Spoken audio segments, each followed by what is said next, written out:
How else was I supposed to do that? Okay. Gotta start somewhere.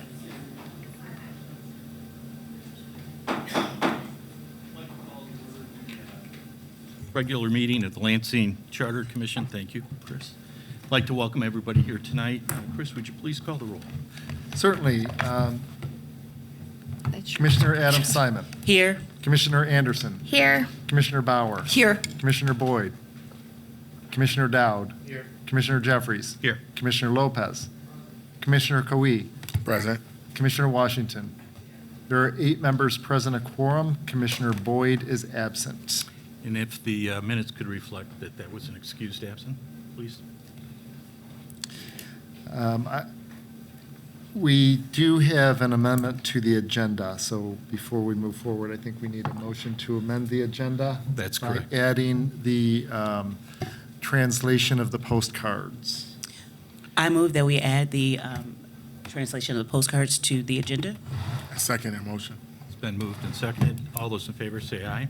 Aye. This will be placed under new business as item C on the agenda.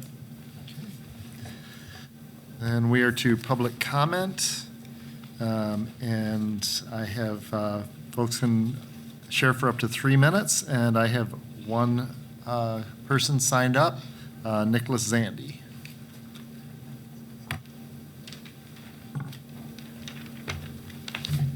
Thank you. Nicholas Zandy, president of the Old Everett Neighborhood Association from the 2nd Ward.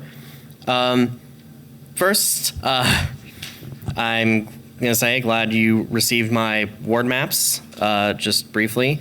And also, thanks for scheduling a listening session in September just south of the Old Everett neighborhood. I believe that everyone in the city needs to have their voices heard.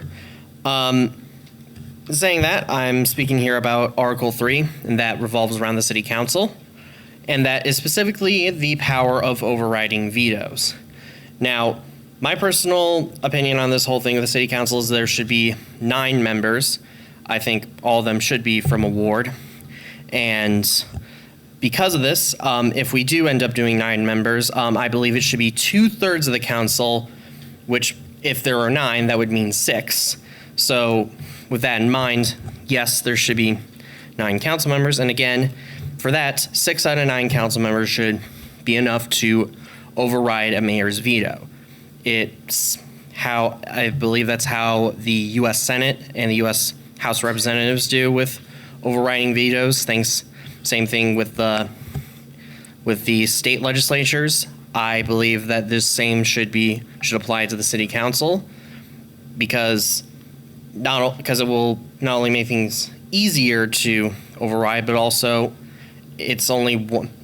since by then it will show that yes, most of the council does have a certain consensus on an issue that the mayor doesn't agree to. And again, my opinion is that, again, it should be 6. And because this is, and again, as I've said about how wards should be represented, I think at large should be done away with because it is not adequate in terms of how it's represented. And it is, and because of that, I believe, and also I think the city council should have the first say in appointing certain members to commissions because when you have a mayor doing it, it leads to many of them just being puppets. And since I think the city council, in my idea, should be more wards, that means the council is more representative of the people and thus can actually appoint someone that the people actually like instead of what a mayor probably wants. And that's all I need to say, and I shall yield the last 20 seconds of my time. All right, thank you. We have Farhan Sheikh Omar would like to speak as well.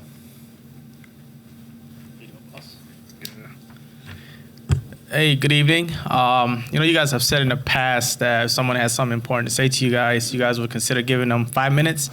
So tonight, I would like to ask for 5 minutes instead of the 3 minutes. The one thing I want to talk about is the legal counsel deliberation and selection. I read an article that City Pulse published, and it was talking about how we have 2 law firms that responded to the proposal that you guys put out there, and one of the law firms belongs to a trustee that works at MSU. That's not the problem. The problem we have here is that Mr. Jeffries has a law firm that also represents students at MSU. And so in the name of transparency, I think Mr. Jeffries should recuse himself from this whole process. Because if you look at it, if let's say all 9 of you guys decide to go with the law firm that belongs to the trustee at MSU, what is stopping this other law firm from saying that we never had a playing field, a fair playing field? What is stopping them from saying, you know what, we never had a fair shot because Mr. Jeffries also happens to work and represent the students at MSU? And so the best way to avoid all of that in the name of transparency is for Mr. Jeffries to recuse himself. Let the other 8 people who are here tonight decide who should get that selection. I don't want anybody to tarnish the work that you guys have done and to question your integrity and the process and transparency and how open you guys have been this whole process. You know, Mr. Jeffries said in an article that MSU has no say as far as how he gets paid, how he makes his money representing MSU students. But in that same article, he also stated that the office, some office at MSU, looks at his contracts to make sure that everything, and I quote, is proper. So my question is, if MSU doesn't have any say as far as you making money, then why are they looking over your contracts to make sure that it's proper? And so, I don't know, this whole thing just seems to be messy, and the best way to do it is for Mr. Jeffries to recuse himself. If he does not, then I think going forward, you're gonna see another law firm that says, you know what, this whole process was not fair. The same way we had the Granger come out and say, you know what, the mayor didn't give us a fair shot to buy City Hall or to build a new City Hall. And so you can avoid all of that by doing the right thing, Mr. Jeffries. There comes a time where you have to do what's best, not just for yourself, but for the entire body. And so I think the best thing you should do is recuse yourself, although you said you're not going to do that. Thank you. Thank you. Next, we have Annie Chance.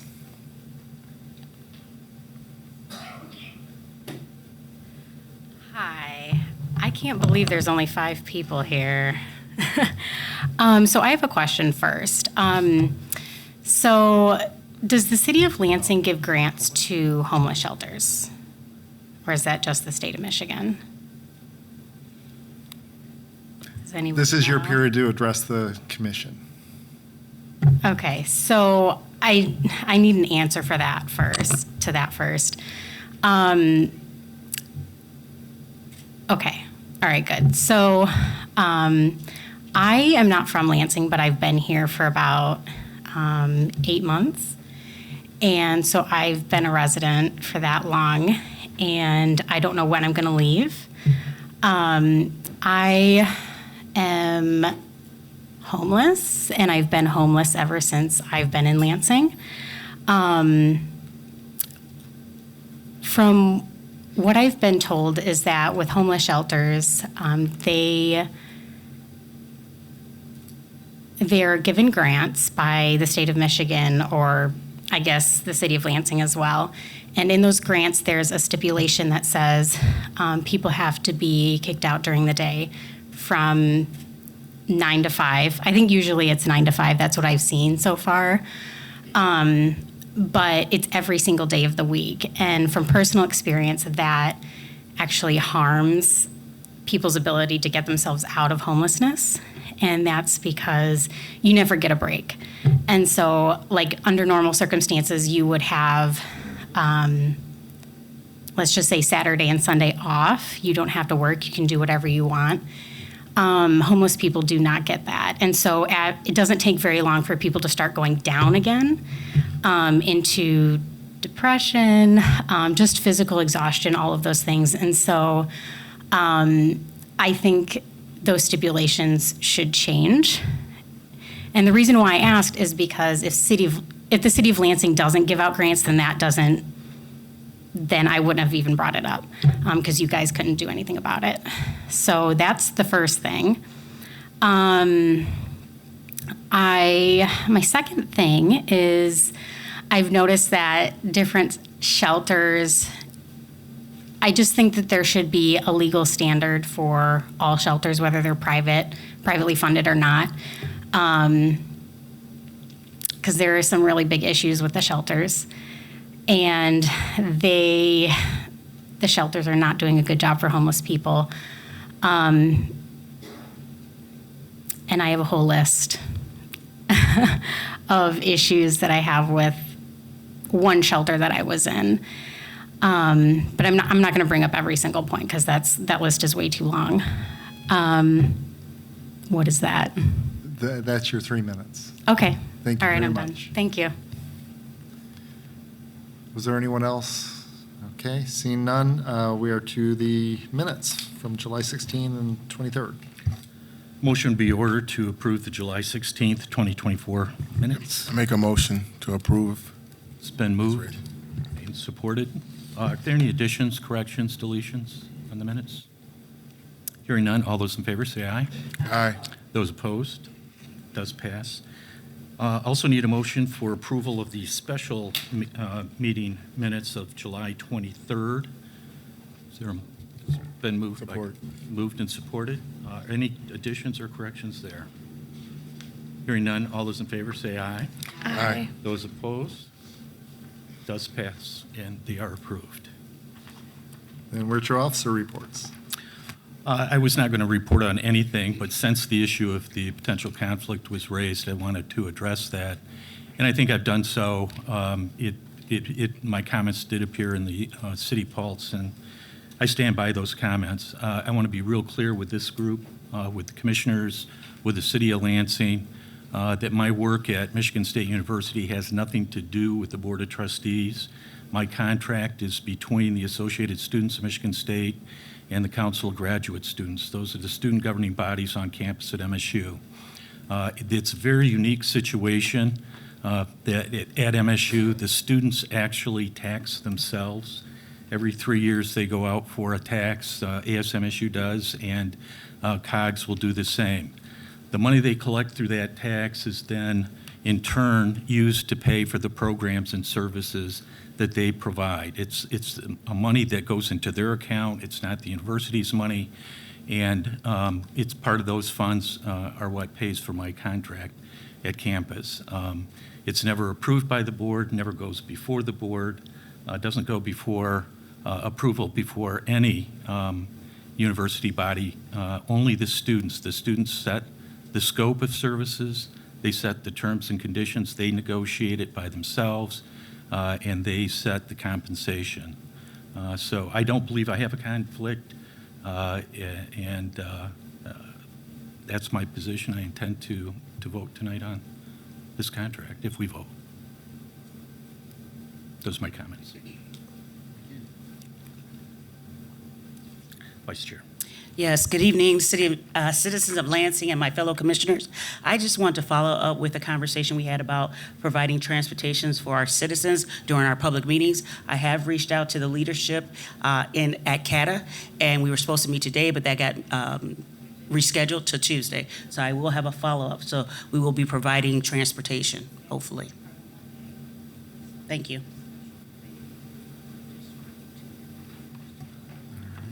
And I do have a few things to report. I'm sorry, go ahead. That's okay.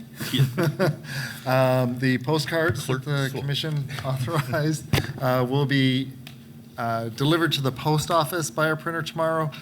So they should start showing up in residents' mailboxes over the next few days and weeks. The commission chose to do saturation, so it will be every mailbox.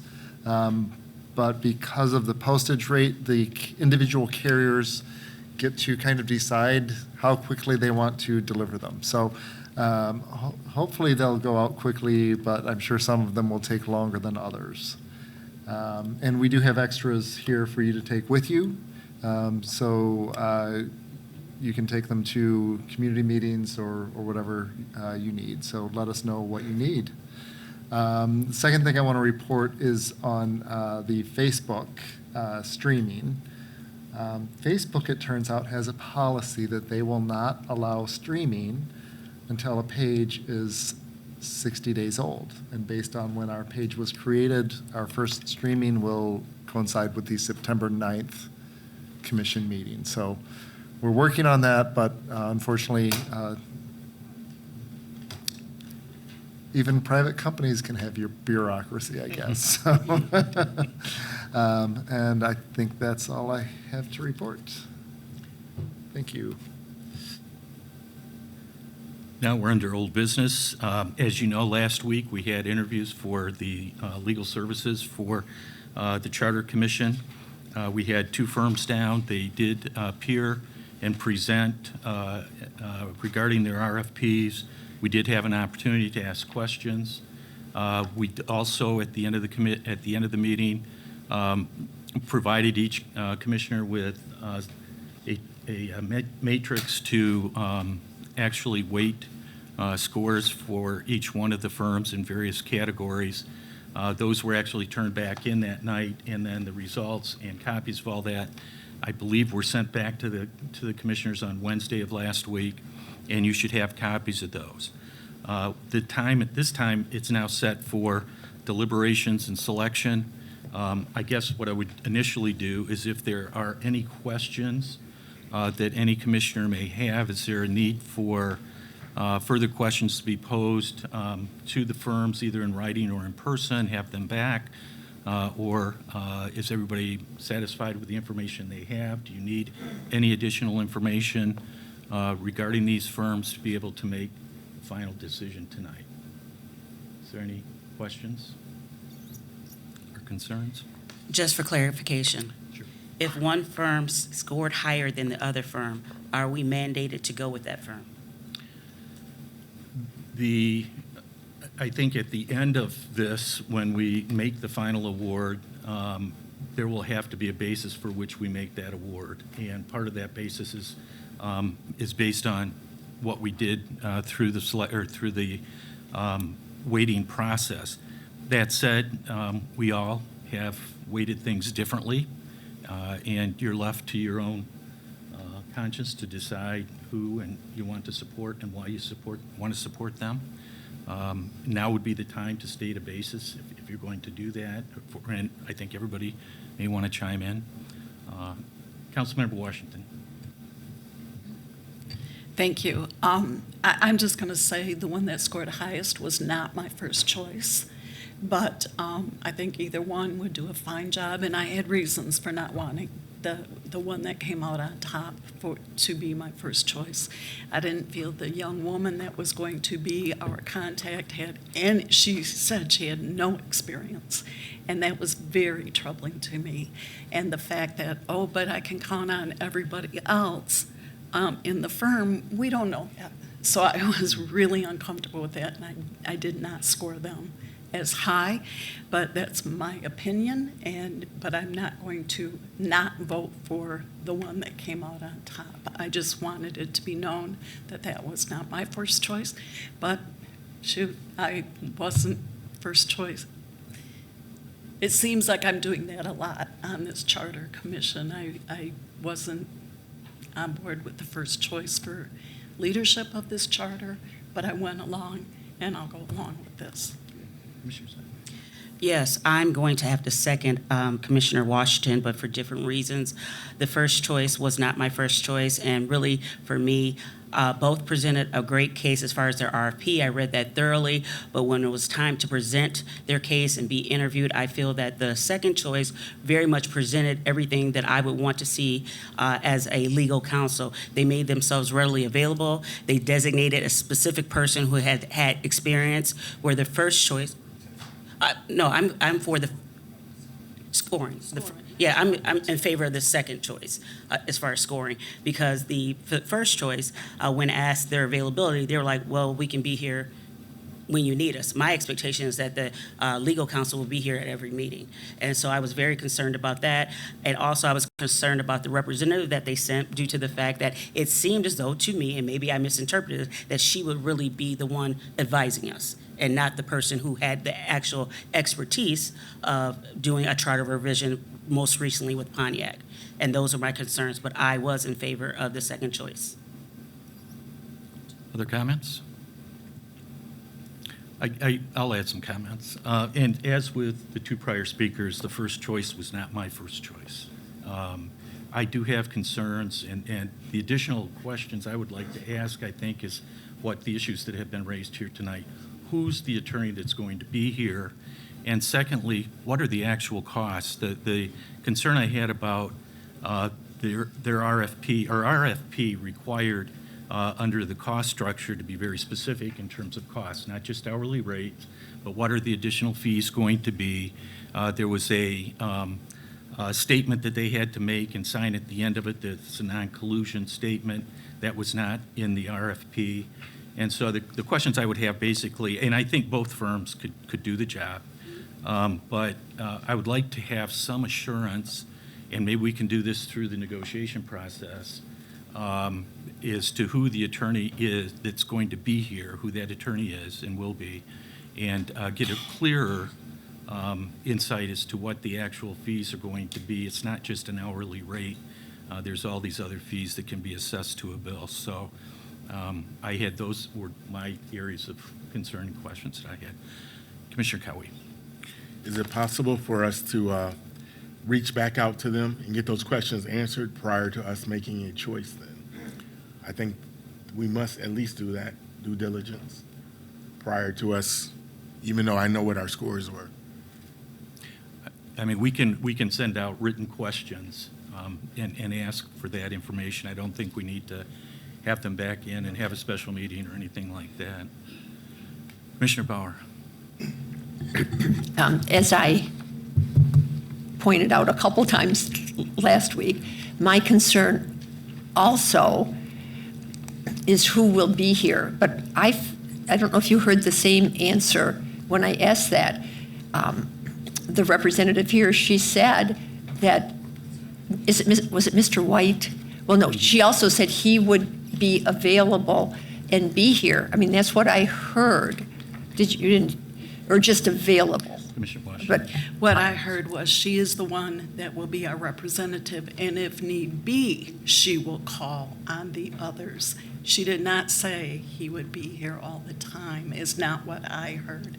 And that was my concern. And you actually brought up her lack of experience. And the mere fact that nobody showed up to do the presentation spoke volumes to me. They sent the woman who will be our representative with no experience in this type of work. Commissioner Dow. So just two things. To your point, Chair, I think you asked about the cost, and when we did ask the second representative, she did say everything was included. There would be no additional cost, no mileage, no cost of printing, it was all inclusive in the hourly cost that she gave. So she did answer that. I don't know if there, with your experience, if you would anticipate additional things outside of that, but when asked, she did address that. Yeah, I would be very surprised. I think there'd be travel time costs. I mean, if the other firm broke it down. Right. For that, there would be additional fees. I think in their proposal, they said, and I don't know when we would hit this mark, but if there were excessive copy costs and stuff like that, there would be additional costs. Right. And I did ask the representative for a fee schedule, which we have not gotten. Right. I asked that during the meeting as well. And I would say the other thing, I did agree, Commissioner Bauer, I heard that we would have access to, you said Mr. White, I'm saying Mr. White, and if I say the name wrong, I apologize. I don't have it in front of me. If we wanted him here, he would be here, is what she told us. Yeah. But I don't know if that's That's you're paying what she- two people for that, then, if that. No, well, I agree with you with that point, but it was, when I asked the question, it wasn't necessarily their expectation to be here. They were going to be here as needed. That's what the first choice said. We're getting confused about the first and second choice. So, yeah, so that's what I didn't understand, because the expectation is that they would be here at every meeting. Yes.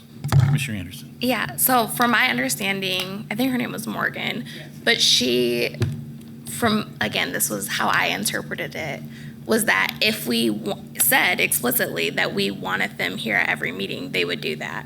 And so I think that they're just trying to be flexible and support us in the way that we want to be supported, instead of just forcing themselves to come to every meeting if we're not asking for that. And then Additionally, she may not have tons of experience, but she has been with the firm for 3 years, and she did say specifically that she worked on the Pontiac charter with the other attorney. So I don't want to negate like her experience completely. So yeah, I just wanted to add that. Commissioner Bauer. And I think somebody already said this, but can we write, since we seem to have similar concerns, can we write, if we approve the Kelly firm, could we write in some of our expectations that we heard, meaning that he would be available, they would both be available, or however one would write that? Could we? We could do that. I think the better process would be just to adjourn this for 2 weeks to our next meeting, and then get a letter out requesting, be very specific about it, and asking for specific answers, so it's not going to be, are we guessing about something? We're going to know what it is. Commissioner Anderson. I just want to add this one last part. The other law firm, I know I've heard some people say that, they have assigned a specific person, but I didn't hear that. I heard that it would most likely be somebody from their Grand Rapids office, which still feels like the same situation of not necessarily knowing who the specific representation would be. We could send. They did designate 3 people that were going to be available, and it would be between Matt Cross, Matthew Wayne, and Tennille Russell, who was there. The lead attorney would be Alan C. Vanderleen. So they did designate the lead attorney, and then everyone else would assist them. Yes, so they had a full team ready to go. And they had someone who has experience with charters, and that was Alan C. Vanderlaan. Sorry. Commissioner Bauer. No? Commissioner Lopez. Thank you. The thing that I heard from one firm is that they did not have any experience in charter work. The other firm did. And yeah, they were not saying they would be here at every meeting, but I believe that they're probably banking on the fact that they have worked with other communities in charter work and charter review. So I think that, oops, time's up. Sorry. I do agree. Maybe we should ask them questions just to clarify. But the biggest thing is that they have worked with, maybe not her in particular, but her company. And this is a company project, not her project. So that is the backup of people that are working on this project, should they get it. So I would support that. I would vote to hire them, but I can wait to ask them specific questions. Commissioner Washington. Would you entertain me making a motion at that? Okay. I'm going to make a motion that we hold off on this for 2 weeks. Motion to table? Motion what? To table. Oh, okay. No? I just didn't know if we wanted to put in there, Chris. Hold on. I wanted to know if we wanted in there that we were going to send out a letter to ask questions. I can make a motion to table. Would you be more comfortable with that? I guess not. Okay. I will make a motion that we postpone the voting on this until we get further information. Commissioner Dow. So I would. Been moved and supported? Commissioner Excuse Dow, me. I'm sorry. Thank you. I just want to make a statement on this because I think we've done this a couple of times, and I feel like this is going to be a bad trajectory for this group. But it would have been far easier to have this conversation when they left that day and sat here and had this when it was fresh in our head, and then had that 2 weeks after last week to do this this letter to them, then come here tonight, try and have a conversation without it being fresh in memory, and now we have to send a letter for clarification. So I would hope in the future we consider, we only get to meet every 2 weeks. Let's have conversations while we're here and not keep pushing things to the future, because we're gonna put ourselves in a bad spot. Okay. Thank you. All right, on the motion, all those in favor say aye. Hi. Those opposed? Does pass. Thank you. And we are to new business. So with regards to A, we will postpone that as well. Is that correct? And Article 3 overview. All right. Now is the time that we're going to begin an overview of Article 3. Yeah, that'll be the next item. This article deals with city council and the powers that the charter gives to it. There's a number, I think there's 5 different chapters, and so we'll go through each one. The first one talks about structure. It talks about city council being vested with the legislative powers in the city of Lansing. It talks about the organization of council. It lays out how the council is to be organized, how when it selects its president and vice president, the role of the city clerk in the organizational process. It provides, let me put my glasses on, council with authority to establish either special or ad hoc committees as well as standing committees, and it talks about how the council can go into committees of the whole. I think one thing that it points out is the limitation on the council's committees. They are not to be administrative in nature, so that kind of gets to the issue of a strong mayor form of government and things like that, so you may want to keep that in mind as we go through this. It further describes how committee chairs and members are selected and provides for the ability to do other things within the committee and that committee structure. So that's basically the organization of council, how it's set up. It also talks about council having to adopt certain rules.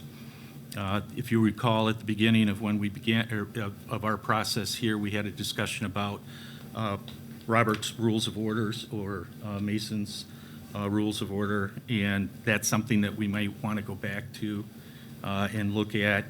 But it talks about the rules of procedure regarding its meetings. It talks specifically about the rules are to include that the city clerk is to prepare and make public agenda for the committee meetings that the council has. The agenda is to include the time, place, and items for discussion. It provides a time for the mayor's report and his or her response to questions.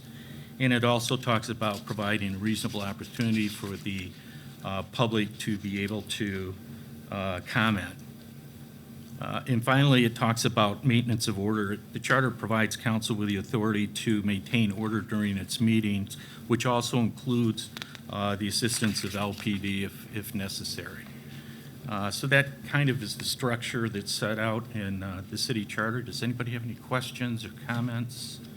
Any particular focus of anything that kind of came up? Nope.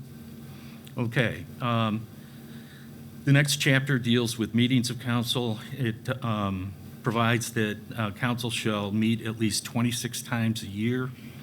The meetings are open to the public who will have a reasonable opportunity to be heard. It also, again, talks about the notice of the meeting, which includes date, times, locations, and items for business that will be discussed. It provides for the process to establish special meetings, which requires the written request of the mayor or of at least 2 members of council to call that special meeting. It talks about when the meeting can be heard. There has to be at least an 18-hour period of public notice before that meeting can occur. And the business in a special meeting is limited only to those items stated within the notice that was provided. Does anybody have any questions on that? No? Quorum. It talks about quorum for council business shall be 5 members, would be a quorum. And that's for the transaction of most of its business. In the absence of a quorum, any member less than a quorum may recess the meeting to a date and a hearing for a later time. Attendance at meetings. City council may compel city council members that are not at the meeting to come to the meeting. They can send out the police to go pick them up and bring them in to make sure they get that quorum. And it also provides for council providing penalties for non-attendance, including penalty forfeiture of office. It also talks about voting. Again, 5-vote requirement to pass an item with certain exceptions that may require a high vote requirement. which it would be 2/3 or 6 of the 8 members serving. It also provides for a lower vote requirement if there exists council vacancies within the council at the time that the issue is brought up. Under the charter, each council member must vote unless by a 2/3 vote they are excused from voting or there's a conflict of interest. The affirmative and negative votes shall be taken on the record on all ordinances and whenever requested by one or more council members. And that's, so if you have a resolution and you want the votes shown, the yeas and nays, the council members can request that, and that happens quite often. It provides for investigations. City council can conduct investigations into the conduct of any city council agency. They are provided subpoena powers. They can place people under oath. They can take testimony. And they're also given the authority to go to court to enforce the subpoenas that they issue. I can't recall of a time that they've done that, but they do have that authority. And there's also rights and responsibilities of council members. They have a right to make inquiries of city officers and employees and receive specific information in response to those inquiries.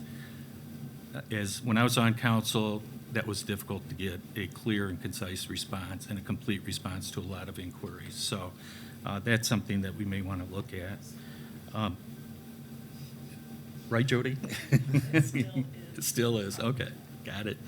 And it says, and very clearly, the responsibilities and activities shall be to establish policies of the city and shall be legislative in nature, not administrative. And then it goes on to say that except may otherwise be provided by law or this charter, and that may be talking about the city attorney in this case, the administrative activities of the council and its members be limited to its own staff, nothing beyond that, and they can't give any direct orders to any other city officer or employee. But when you go in and you look at the city attorney, there is some exceptions for council, and that's something as we go on that I think is in a subsequent article that we would want to make sure that we review. The next chapter deals with legislation. I found this chapter somewhat confusing. It talks about ordinances, then it talks about resolutions, and it talks about resolutions that create laws, and it's kind of all over the place, so somewhat difficult to understand. But city actions requiring if it's an ordinance, the charter outlines what the city requires in ordinance and other actions that may be by ordinance or resolution. It specifies what, within the charter, what issues have to be by ordinance, and any other issue can either be by an ordinance or by a resolution. As to ordinances, it requires that the ordinance shall be in writing, cannot contain any more than one subject. It has to have an enactment clause and other requirements consisting of publication and restatement issues. There's also a public hearing requirement on ordinances, that there has to be a public hearing is required, cannot be held no sooner than 5 days of the publication of the notice of the public hearing, so it's a short time frame there.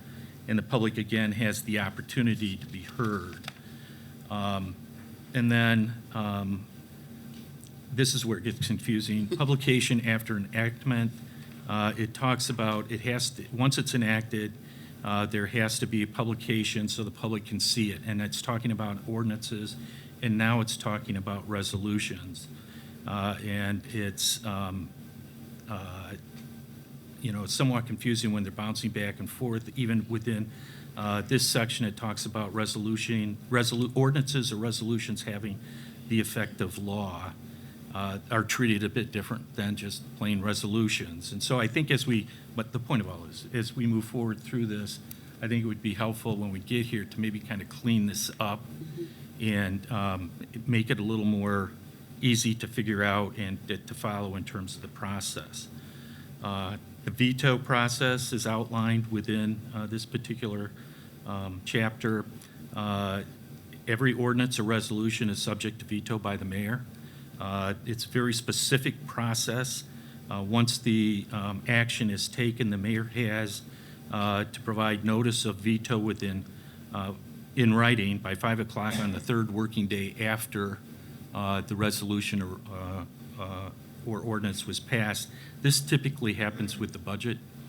If there's a question about that, if council does something, that's usually when it comes into play. There is an override provision that within, the override requires a 2/3 votes of council, and it has to be taken or passed, the override, within 2 weeks after the notice of veto was given. So again, it's a very short time frame. It may be 1 or 2 meeting periods of council. The effective date of the ordinance, unless it's been given immediate effect, is 30 days after enactment. The immediate effect requires a 2/3 vote at the time the ordinance was passed. The expiration of the ordinances, this was, I didn't quite understand I understand it, but didn't realize this, shall expire on a specific date not more than 10 years after the date of adoption. So do we, in all of our ordinances, there's an expiration date? Or, Yeah, generally, very many of them, yes. And then there is a general expiration that is very unusual in Michigan cities that is a little bit later in this. is this the codification piece of it? Okay, all right. So it requires that 6 months prior to the expiration date of each ordinance, the clerk shall notify the council of the expiration date.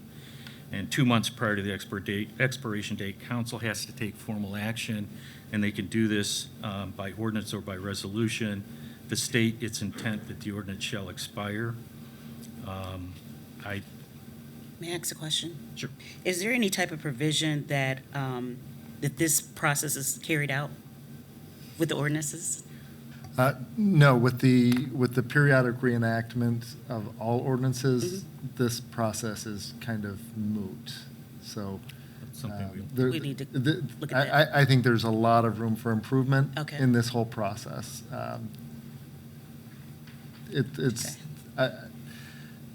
I think the recodification, maybe the intent was for the council to review every ordinance every 10 years, but I can tell you that That doesn't happen. does not and can't happen. I mean, we're talking, it's about 1,500 pages of ordinances. Thank you. Thank you, Chris. It also provides for emergency ordinances, places restrictions on what an emergency ordinance can do, creates vote requirements to pass and give immediate effect, and it limits the time of the emergency ordinance to 60 days. I think when I was on council, we had an emergency ordinance that dealt with, I think when the tornado came through and there was sufficient or significant damage to the city, there were a couple of emergency ordinances that were put in place at that point. The codification of ordinances, this is every 10 years. This is what Clerk Swope was talking about. Basically requires every 10 years, council will readopt or recodify all the ordinances, and I think that's the review process that was talked about just very briefly a few moments ago. And I know when I was on council, we would vote on it, but the review process was very, very limited. So I think this is a good area to sit down and look at. Okay. And so that's it with this chapter. Chapter 4 is dealing with the internal auditor that the city council has, as well as external audits that occur. This is one of the few positions that the city gets to hire. And the scope of the internal auditor in terms of what that person is supposed to do is incredibly broad. And so the auditor shall make audits of financial transactions of all city agencies at least once every year. A report shall be filed which includes an examination of the financial transactions, accounts, contracts, reports, including an evaluation of compliance with applicable laws and regulations, a review of efficiencies and economies and use of resources with recommendations for improvement, and a report to whether desired results are effectively achieved in city programs, services, and activities. It also talks about as soon as possible after the close of each fiscal year, which is June 30th, the internal auditor shall provide an analysis of the financial position of the city. The internal auditor shall review the administration performance of any city agency and shall evaluate the capital improvement plan. These are incredible amount of work that has to be done. And when I was on council, there was either one or two people that we had an internal auditor and then one person that assisted. Councilmember Washington. I think this is something that really needs to be looked at because this is really important. Auditing is incredibly important, and it's my understanding that before we were on council, they had like 5 people in the auditing. And what happened through the years and through different administrations, it just chipped away and has made this position actually totally ineffective. And the city employees are supposed to answer all questions, and they're told not to. And this is something we really need to look at because it's the only way we know what is going on with the performance of the different departments, agencies, and our finances. So I'm hoping that when we get to this, we can really put some teeth in it. Well, this I mean, really supports the oversight requirement that City Council has, and without it, you just miss a lot of what's going on and understanding of what's going on. Commissioner Bauer. And I remember when I was on city council, they could only really audit a couple departments, city departments a year to do a thorough audit. So I think I agree. I think this is important if we're not really following the charter as it is.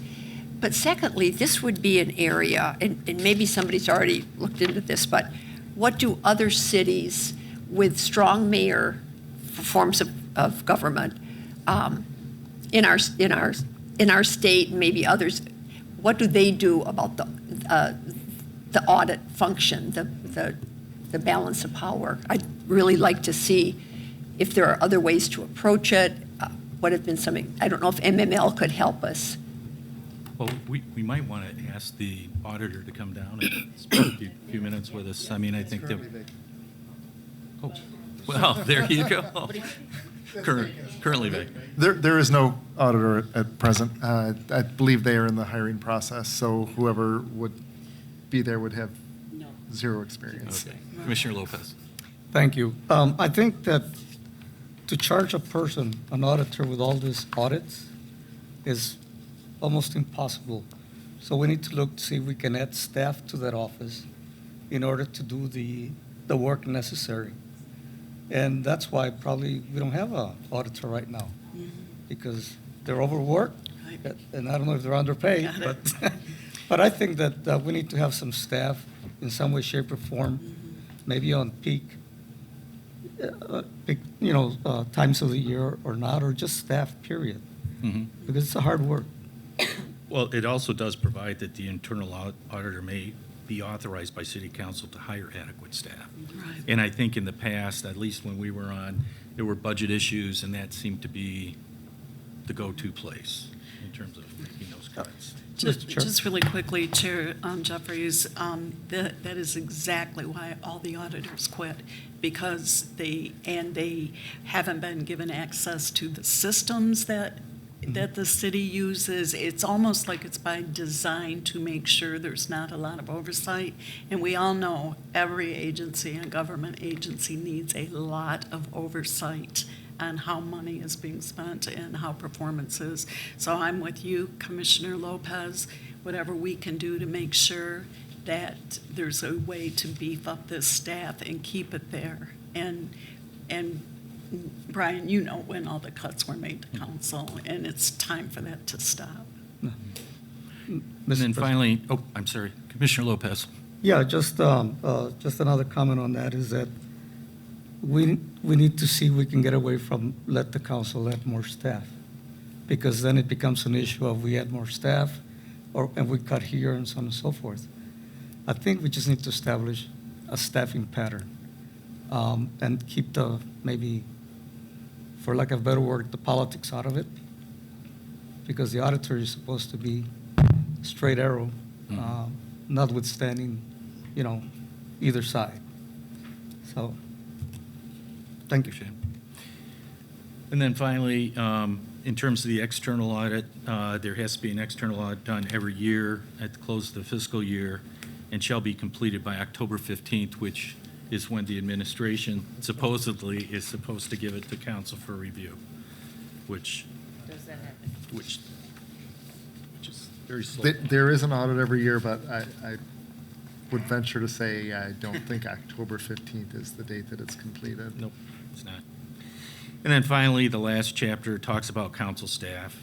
It says the city council may employ staff and contract for services it deems necessary to assist in its functions. Persons appointed by the council serve at the pleasure of the council. So that's it for that article. Does anybody have any questions? I have a quick question. Sure. According to the current charter, it says the internal auditor shall have no authority to audit the activities of the Board of Water and Light, except as requested in writing by the Board of Water and Light. And then in 3-403, it says, let me go back up. It says that except otherwise, it says then it does have the authority. The external auditor has that authority. So what would be the difference in that? Why does the external auditor have the right to audit the BWL, but the internal auditor does not? That's just for clarification. That's what the charter says. I know that's what the charter said, but it's kind of conflicting to me. Yeah, no, I Is that- understand. Yes, Commissioner West. I worked in audit for a long time, and we did internal audits, and what internal audit is done by staff, like the internal auditor. An external auditor is done by an outside audit agency. So although, because the Board of Water and Light is set up so differently, I would imagine they have their own internal auditor. And then that's why the city of Lansing, our city council auditor wouldn't have that authority, but their own internal auditor would. Thank you. I think the other thing to realize about the auditor is that they used to have, and I think maybe they still do, their own offices that are separate from, even on a different floor than the city council office, simply because they wanted to ensure that people, if they were going to come in to do a review, that they were not seen coming in to talk to the city auditor, to the auditor and everything else. So spacing at one point became a real problem, and they were trying to shut down the auditor based on that as well. So got to keep that in mind. Any other questions? Okay. Still under new business, item C, you have a memo from Brian Jackson to me regarding the cost to translate postcards into Spanish, Swahili, and Arabic, and this, Commissioner Lopez, was your request. There's a cost of $525 to do that. If we can go ahead, if we get this, I would like to get this passed as an appropriation. Commissioner Lopez, you want to make a motion? Yeah, just one question. Sure. Was this put out for a request for quote to more than one, or just upon the recommendation of the courts? Mr. Jackson. It was based on the recommendation. I'm sorry? It was, there was no other quote. This is the only quote we have. All right. Would we not try to find out? I mean, I guess they're really good. Nothing against them. But are we following city purchasing practices or any of that? I'm not sure if it does. Typically, they'll have an amount that would be required before it's subject to the RFP process. I don't think $525 would. Not 3 quotes, anything No. other than that? I don't believe it's required. For an amount this small, additional quotes would not be required. Okay. So motion be in order. Commissioner Washington.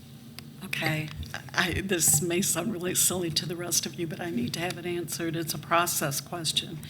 If we have this translated into Spanish, Swahili, and Arabic, is it done on the same card as English? Or if not, do we send every house one in Spanish? How are we differentiating who's getting what? Or are we sending all 4 to everybody? So this is electronic. We will have one electronic version in Spanish, one electronics version in Swahili with the same look and feel as that postcard, but it would be on our website. It could be pushed out Facebook. We could send it out to Crystal Ray or other communities we know who have a connection with the Spanish-speaking community, Islamic Center, and so that we have it electronically and they can choose to print it out. Or so this is not the mailing itself, like it is gone to the mail house tomorrow. These translated would be one copy electronically that we can then post and disseminate, and those who certainly knows within those communities, we were encourage them to share with those populations. Commissioner Dow.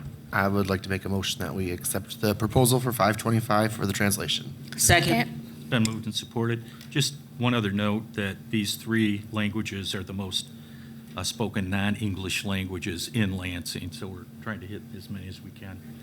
So on that, is there any further discussion? Hearing none, all those in favor say aye. Aye. Those opposed, does pass. Okay, then we are to public comment. We have 2 so far, so if anybody wants to sign in, please get with Kashava in the back. I have Paula Simon, and then followed by Nicholas Zandy.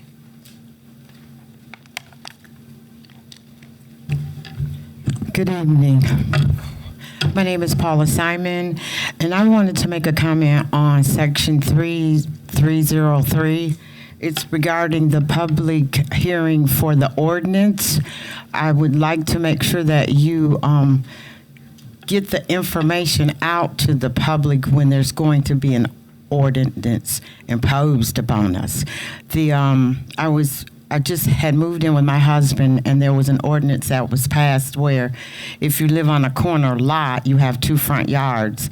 And that kind of bothered me. So, but it was after that it had passed, and I asked my husband why he didn't go to the meeting, and he said he didn't know anything about it. So if you guys would make sure that if you're going to do an ordinance for the city of Lansing, to let us know.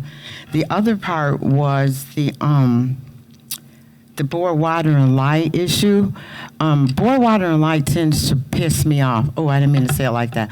Board water and light really needs to be, I don't know what word to use, but for example, they hired Wright's Tree Company, and for me, it was a bad experience. And so I think we need to make sure that when we give projects to companies, and Board Water and Light belongs here. So just to share that information with you. And thank you for everything that you guys are doing, because it seems like it's going to be a really hard job to do. Thank you. Thank you. And next we have Nicholas Zandy.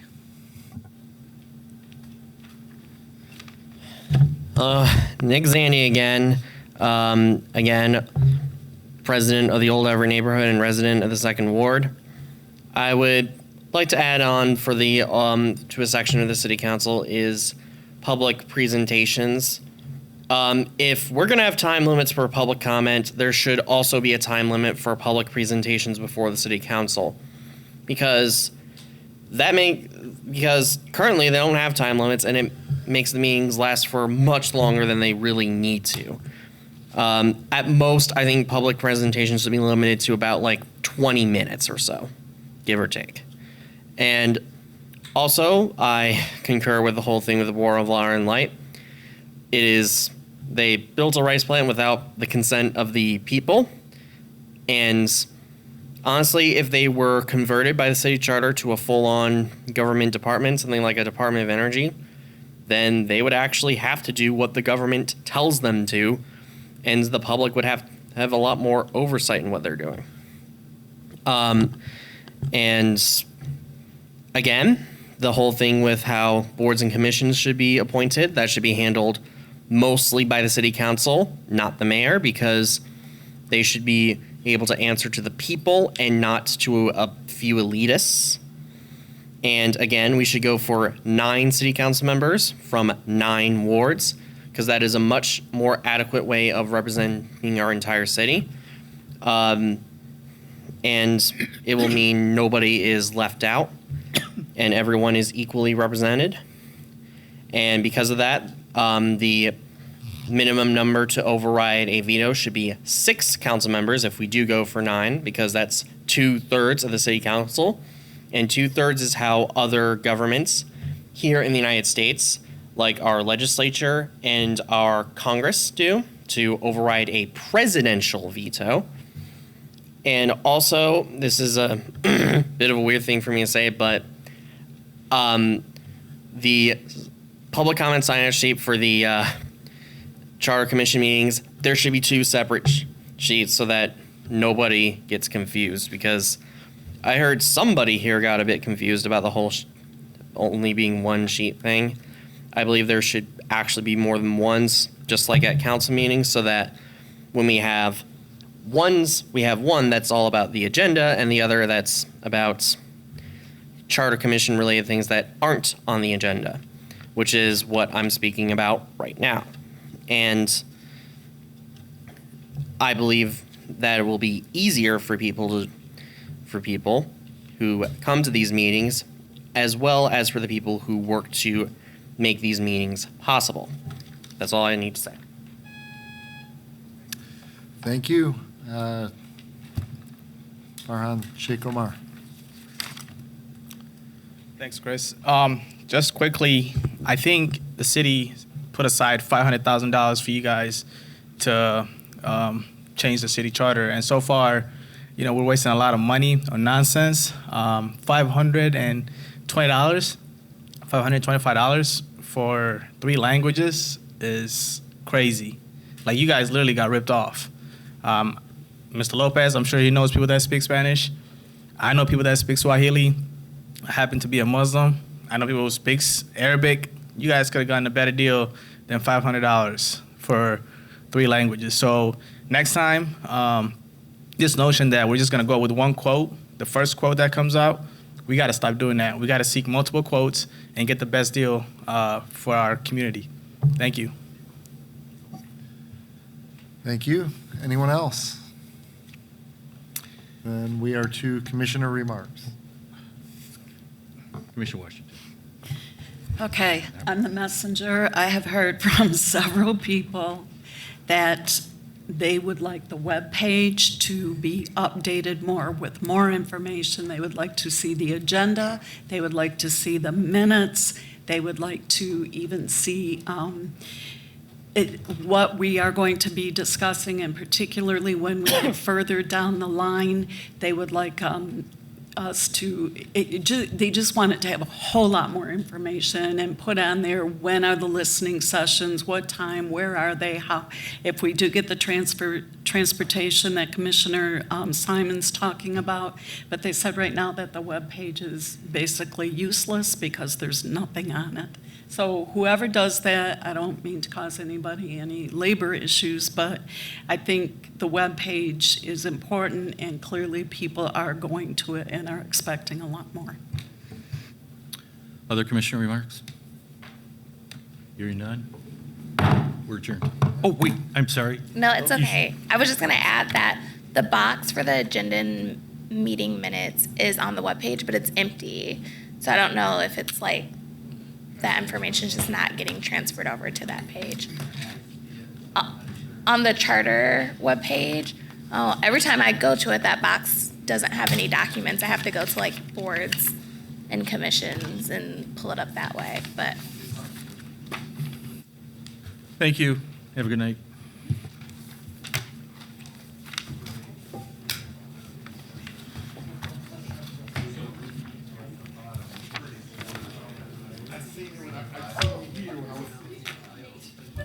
Netanyahu's coalition basically to take